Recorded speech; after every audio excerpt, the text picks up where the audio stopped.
بەناوی خۆی بەخشندەی میهرەبان سڵاو و ئازیزان لە بەژمارەی ئەم جارەدا باس لە ئاماری حاجیانی عێراق و هەرێمی کوردستان بۆ وەرزی حەجی ئەم ساڵی 2025ەکەم.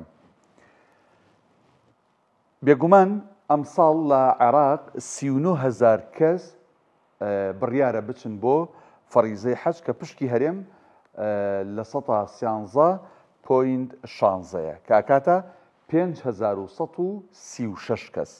طبعاً بە دوو ڕێگە سەفەری حەجەکرێ، بە ڕێگەی ئاسمانی و بە ڕێگەی وشکانی. بە ڕێگەی ئاسمانی لە ڕێگەی فڕۆکەوە لە هەردوو فڕۆکەخانی نێودوڵەتی هەولێر و سلێمانی بڕیارە 3,491 کەس لەم 5,000 گەشت بکەن لە ڕۆژانی 19 تا 28 ئایار.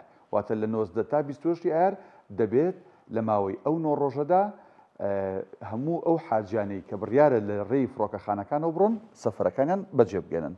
لە ڕێگەی وشکانیشەوە لەم 5,136 کەسە 1,645 کەسیان بە ڕێگەی وشکانی واتە بە ڕێگەی پاس لە ڕێگەی دەواازەی عەرعەرەوە داخلی وڵاتی سعودیە بن کە ڕۆژانی 16 تا 17 ئایار ئەمان بەڕێکەوتن. زۆر باشە. تێچووی حەجی ئەم ساڵ لە هەرێمی کوردستان بەم شێوازەیە. بە ڕێگەی ئاسمانی وتمان بە دوو ڕێگاڕۆن ئاسمانی وشکانی جیاوازە خەرجەکانیان. ڕێگەی ئاسمانی بۆ هەر حاجیەک 7 ملیۆن دینارە. بە ڕێگەی وشکانی بۆ هەر حاجیەک 5,500,000 دینارە، واتە 1,500,000 کەمترە لە ڕێگەی فڕۆکەوە. بێگومان تێچووی ئەمە ئەگەر زەربی 5,000 ئەوە حاجەکەی بکەین بۆ ڕێگەی ئاسمانی ئەکاتە نزیکەی 24 ملیار دینار، بۆ ڕێگەی وشکانەکەش ئەکاتە نزیکەی 9 ملیار دینار کە کۆی گشتەکەیان ئەکاتە نزیکەی 33 ملیار دینار.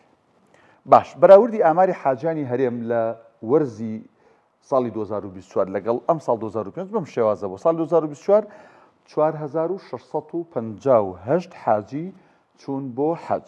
بەڵام ئەم ساڵ ڕێژەکە بەرز بۆتەوە 5,136 کەس بڕیارە بچن فەریزەی حەج بەجێبگێنن. ئەمەی باسمان کرد ئاماری حاجیانی هەرێمی کوردستان و عێراق بوو بۆ وەرزی حەجی ئەم ساڵی 2025.